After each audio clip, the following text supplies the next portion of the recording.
The easiest way I found to do this for me is, if my son came to me, or my daughter came to me, and said to me what I said to my parents, what should I do? Would I just be quiet? Would I just do nothing? No. I would react. I would respond. Or I would at least hope I would, right? That would be the right answer. So that's how I played through it in my mind, of going, what if I was in my dad's role, and my son told me about this? That helped me start to separate, well, no, Dad should have done something. And the fact that he didn't wasn't about my value, which is how I always took it. It was about his failure. And so often what happens is we rush, we skip over phase 4, or the reversal of phase 4, right? We skip over that part because we want to forgive them, right? And I get that. But we jump over that because that allowing your dad and others, right, to own their choices and behaviors, that's a very difficult step, right? It's saying people failed. People failed me. People that we're born and we're designed to look to mom and dad, for different things, but we look to dad for certain things. And when dad doesn't do certain things, we go, it's me. What did I do, right?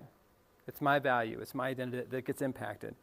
Owning is going back and going, wait, that was saying more about him than me. What his failures were, where he didn't succeed as a dad, where he didn't bring the life and truth of a true father to me. Not so that we can sit and point our fingers at him for the rest of his life and go, my dad failed me, It's so that we can then take the next step. But we can't take the next step before we take this step. Does that make sense? Right? And as we get our value and identity from a truth, we're able to more clearly go, he was a man with failures, with mistakes. What were those, right? And what were those? Because they weren't about me. They're about him. The fact that my dad didn't fight for me, didn't bring the law down on the man that abused me, that wasn't about me and my value. That was about a father who was more afraid of what would happen in the community. That's wrong. And I can say it was wrong. I can still love my dad, right? But it's taking the impact and not saying that was because I wasn't worth it. It was saying, no, that was his failure, right? Now what do I do with it? Now that I've gone, it's his failure. What do I do with a man now that really blew it big time as a father, right?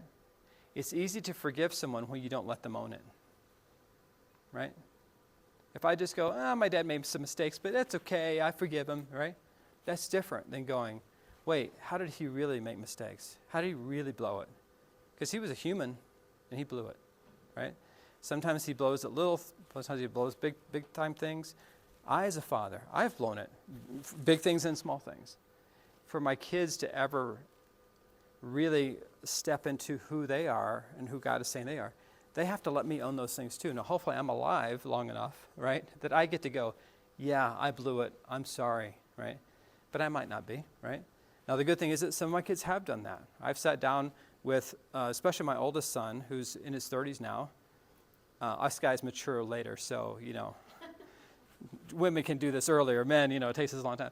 But he and I have sat down, and we might have other conversations in the future, but we've sat down and we've talked about the divorce that happened when he was 6 years old, right? And I said, I know I hurt you. I know that hurt you. Tell me. Tell me. Because I want him to shift that to me, because I am the one that should own it. Now, I'm lucky that I'm alive, and we've had that conversation so that I can help him on this journey. But I'm fortunate in that. But the thing is that as a 6-year-old, he took that personally, right? It was about him. What did I do? Why did mom and dad split up? What did I do? And he went through a lot of struggles in his teenage years and early 20s because of that, right? So to truly forgive me, he has to let me own the things that I did, right? And I've got to do the same thing for my dad and others, right? And others. But it really is that the idea that, you know, you've got to put value in what they've done so that you can take the step. Now, I do want to talk, and this is where we're going to kind of get into some, I think, very practical things, is what's our typical responses when we, you know, when it comes to owning and then releasing. And again, I'm focusing on the dad relationship because that's what this is more about. But this could apply across to any significant relationship that you have. The first response is typically if you're struggling to allow dad to own anything. The first is that we often will try to skip through that step and rush to the forgiveness step, right? And this is what I've been saying. You know, it's cheap and easy to forgive someone when you've given them little to nothing to be responsible for. And then in fast forgiveness for issues as deep as dad wounds, dad damage is not real forgiveness. It's just usually an attempt to escape, you know, scary, unpleasant emotions. It's easy and cheap to forgive someone when you've given them little or nothing to take responsibility for. And again, this is why the rush to forgiveness, again, that is, and I hate to say it, but it's prevalent in the Christian society, right? We so want to make sure we forgive, which is that's a good draw. But often it's just, we just don't want to deal with the unpleasantness, so we just rush to it, right?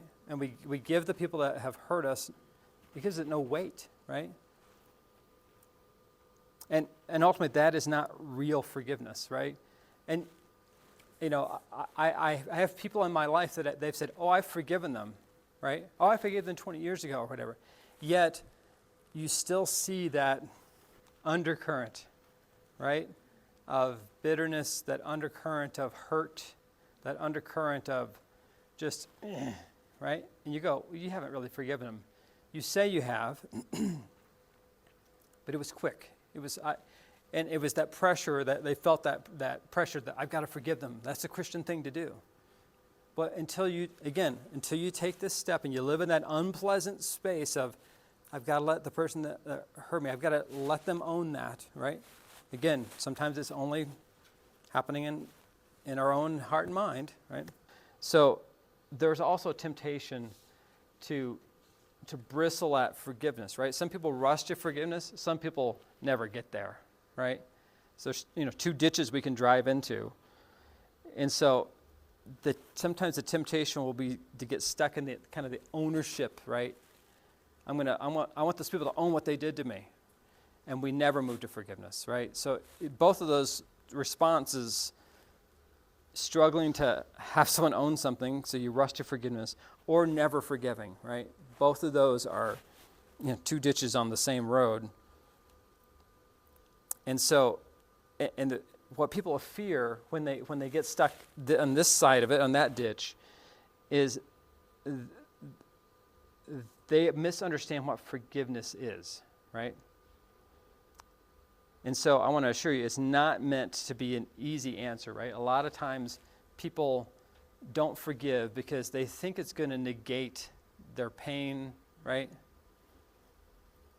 And they see forgiveness as kind of a cheap platitude. And again, I unfortunately, I think that's often kind of how it's painted, right?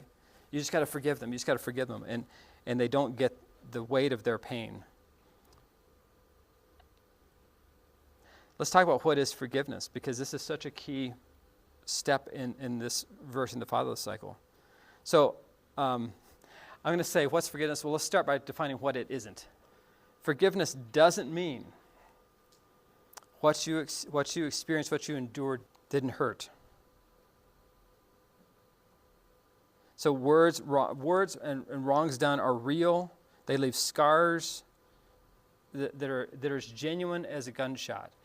There was a study done, this is a few years ago, there was a study done, and they discovered that in a brain scan that the same location in the brain that registers pain of an injury is the same place that registers emotional pain, right? They said if you break your leg or someone breaks your heart in a relationship, the same spot in your brain lights up, right? So those emotional scars are as real as, a broken leg, right? And I say every shooting, and I mean emotional shooting, can maim even if the trigger was pulled by accident, right? We have some of us have relationships with a decent father and we were hurt unintentionally, but it still leaves a scar. All right, so forgiveness doesn't mean what you experienced didn't hurt. Forgiveness doesn't mean what you endured didn't matter. In fact, the need to have someone own something and then forgive it actually applies greater significance to the wrongs done. Because if something isn't consequential, then there's no need to forgive somebody, right? That's why allowing people to own what they've done is such an important step, because if you don't let them own it, right, you're in essence saying that wasn't consequential, right? So that's why cheap forgiveness doesn't work, because you're not giving weightiness to what they did, what the results are, all that kind of stuff, right? So forgiving them doesn't mean that what you endured didn't matter. Forgiveness doesn't mean that your dad, or again, you can apply this to other people, that they're trustworthy. So many people get those wires crossed. They think, I've forgiven, let's just say Greg's my dad, he's hurt me. I know you're not quite old enough to be bad, but maybe you were a young teen, Greg, when you had me. But let's say Greg's my dad and he's hurt me, and I let him own it and I'm going to forgive him. Doesn't mean Greg and I are best buds now, right? Doesn't mean, because he might still be a horrible person that doesn't know how to handle people's hearts, right? No, he's not. He's a wonderful person. Right? But it doesn't mean they're a safe person now, that they've changed, if they're alive, right? Forgiveness has no requirement that you allow them access again. There's no requirement there, right? Forgiveness doesn't mean you can forget the memories.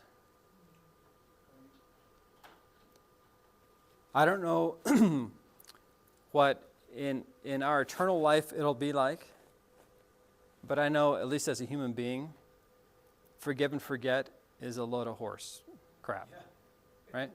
We don't forget. And it doesn't mean it can't lose its power, but it does mean we don't forget, right? We have some great computers in between our ears, right?